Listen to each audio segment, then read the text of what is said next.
इथलं नियोजनाचं जे काही काम आहे ते त्याचा आढावा घेण्यासाठी मी आलो आहे, जेणेकरून लाखो वारकरी संप्रदाय जो आहे त्याचं कुठेही या आषाढी वारीमध्ये गैरसोय नको.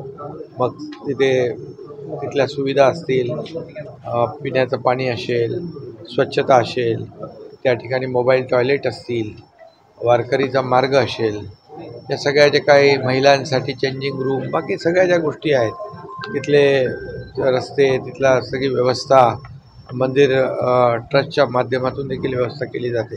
हे सगळ्याचा एक आढावा घेऊन यावर्षी आम्ही वारकरी जे आहेत, वारकरी महामंडळ देखील आम्ही केलेलं आहे.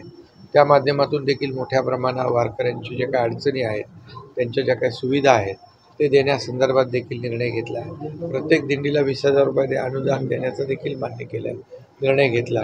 आणि त्याचबरोबर टोल मुक्त वारी हे देखील केलं आहे. आणि सुरक्षित, स्वच्छ, सुरक्षित या ठिकाणी निर्मल स्वच्छ आणि सुरक्षित वारी अशा प्रकारचं नियोजन झालं पाहिजे.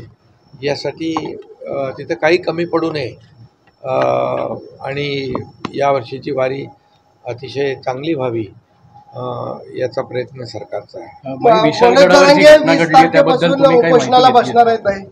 मनोज जरांगे नाही, त्यांची माहिती घेतो मी. विशालगडावर काही जी घटना घडली, दगडफेक झाली आहे, तणावाची स्थिती तिथे निर्माण झाली आहे, आपलं काही बोलणं त्या ठिकाणी झालं? माझं जिल्हाधिकाऱ्यांशी बोलणं झालेलं आहे आणि छत्रपती संभाजीराजे त्यांच्याशी माझी चर्चा झाली.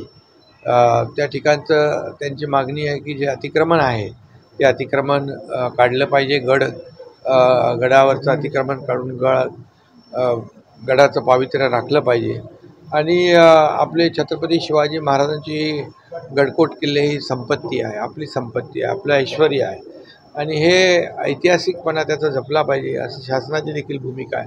आणि मग या बाबतीमध्ये प्रत्येक गडकोट किल्ल्याच्या बाबतीमध्ये शासन नक्की विचार करत आहे. आणि यामध्ये देखील विशाळगडाच्या बाबतीत काही ज्युडिशियल काही प्रकरणं आहेत, सबज्युडिस मॅटर आहेत आणि ते कायदेशीर आणि सगळ्या बाबी तपासून यावर योग्य ती कारवाई केली जाईल. बाई, काल मोदी साहेब मुंबईत आले होते, तुम्ही देखील निर्धार व्यक्त केला विधानसभेचा. एकंदरीत काय चर्चा झाली, कसा होता आजचा संपूर्ण कार्यक्रम? नाही, खरं म्हणजे कालचा कार्यक्रम होता तो मोदी साहेब तिसऱ्यांदा प्रधानमंत्री झाले, त्यांनी हॅट्रिक केली आणि त्यानंतर प्रथमच ते मुंबईत आले होते. त्यांचं स्वागत जल्लोषात सगळ्यांनी केलं आणि आम्ही बोलवलं ते काय विकासाच्यासाठी. 2 टनेल केले, त्यामध्ये जे अंतर 2-2 तासाचं लागायचं तिथं काही मिनटावर ते अंतर आलं. लोकांच्या फायद्याचं ते आणि मुंबई MMRच्या माध्यमातून लोकांना दिलासा देणारे ते प्रकल्प काल होते, त्याचं भूमिपूजन केलेलं आहे. त्याचबरोबर आम्ही या राज्यातले जे युवा आहेत, जे 12वी, जे डिप्लोमा आणि डिग्री ज्यांनी केलेली आहे त्यांना मुख्यमंत्री युवा प्रशिक्षण योजना केली आणि त्या माध्यमातून 6,000, 8,000, 10,000 रुपयापर्यंत त्यांना स्टायपंड मानधन दिलं जाईल. स्टायपेंड देऊन त्यांना कंपनीमध्ये अप्रेंटिसशिप दिली जाईल, जेणेकरून वर्षभरामध्ये ते ट्रेंड होतील आणि जे उद्योग येतात त्यांना ट्रेंड मॅनपॉवर मिळेल आणि जे बेरोजगार आहेत त्यांच्या हाताला काम मिळेल. सरकारचा हा ऐतिहासिक निर्णय आहे. 10 लाख युवा यांना रोजगार मिळेल, युवकांना रोजगार मिळेल, युवतींना रोजगार मिळेल आणि त्यांच्या हाताला काम मिळेल, ते ट्रेंड होतील. त्याही योजनेचं काल लॉन्चिंग आदरणीय प्रधानमंत्री मोदयांच्या शुभ हस्ते झाले आणि अनेक रेल्वेचे देखील प्रकल्पांचं म्हणजे विकास आणि विश्वास या दोघांचा ताळमेळ कालच्या कार्यक्रमात होता. आणि मग राज्यात देखील 2 वर्षात अनेक इन्फ्रा प्रोजेक्ट केले, केंद्र आणि राज्याच्या माध्यमातून, डबल इंजिन सरकारच्या माध्यमातून. याचा आम्हाला अभिमान आणि म्हणूनच मी खात्री आणि विश्वास दिलेला आहे की जे 2 वर्षात काम आम्ही केलं त्याचं तुलना 2.5 वर्षाच्या महाविकास आघाडीच्या बरोबर केली तर त्यांनी जे काय स्पीड ब्रेकर घातले होते महाविकास आघाडीच्या काळात, ते सगळे स्पीड ब्रेकर आम्ही काढले, त्या उद्योगांना चालना दिली मग समृद्धी हायवे असेल, अटल सेतू असेल, कोस्टल हायवे असेल, त्याचबरोबर मेट्रो असेल, सगळ्या योजना, सगळे प्रकल्प आम्ही सुरू केले. नवीन प्रकल्प आम्ही हाती घेतले, नवीन योजना कल्याणकारी लॉन्च केल्या. म्हणजे विकास आणि कल्याण हे दोन्ही काम किंवा या दोन्ही याच्यावर सरकार काम करतं आहे. आणि म्हणूनच मी खात्री दिली की जी मेहनत आम्ही 2 वर्ष केली, आताही निवडणुकीच्या आचारसंहितेपर्यंत आणखी मेहनत करू आणि पुन्हा एकदा या राज्यामध्ये महायुतीचं सरकार आणू. लाडकी बहीण योजनेसंदर्भात काहीसा गोंधळ सुरुवातीला झाला होता, मात्र सध्या कसं आहे? काही गोंधळ नाही.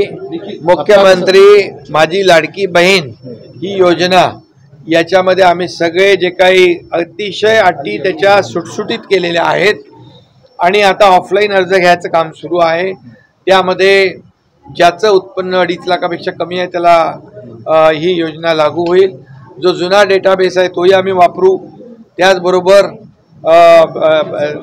रेशन कार्ड जे आहे, केशरी आणि पिवळं रेशन कार्ड आहे, त्याला आम्ही डायरेक्ट देऊ. पांढरं रेशन कार्ड पण ते 1 लाखाच्या वर पण 2.5 लाखाच्या खाली ज्याचं उत्पन्न असेल त्यालाही मिळणार.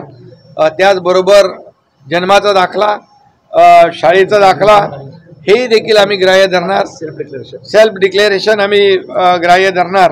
आणि योजना अगदी सुटसुटीत केलेली आहे. याचा फायदा आमच्या लाडक्या बहिणींना मिळेल आणि याचा हप्ता जो आहे इन्स्टॉलमेंट त्यांच्या खात्यात लवकरच जाईल. त्यामध्ये कुठलीही त्याच्यामध्ये गडबड गोंधळ काही नाही. वर्षाला 3 गॅस सिलेंडर तेही त्यांना मिळतील. त्यामुळे हे योजना ज्या आम्ही लॉन्च केल्या त्याची तरतूद आम्ही आरक्षणाचा मुद्दा अजून तसा तरतूद आम्ही केलेली आहे. आणि त्या तरतुदीनुसार आम्ही एकतर होऊ द्या. ही जी लाडकी बहीण योजना अतिशय पॉप्युलर आहे. पॉप्युलर होईल कारण त्याचे खात्यामध्ये पैसे त्यांचे आम्ही देऊ आणि त्याची सर्व तरतूद सरकारने केलेली आहे. आरक्षणाचा मुद्दा भाई अजून त्याचा निर्णय अजून मार्गी लागला. बघा 10% आरक्षण आम्ही सांगितल्याप्रमाणे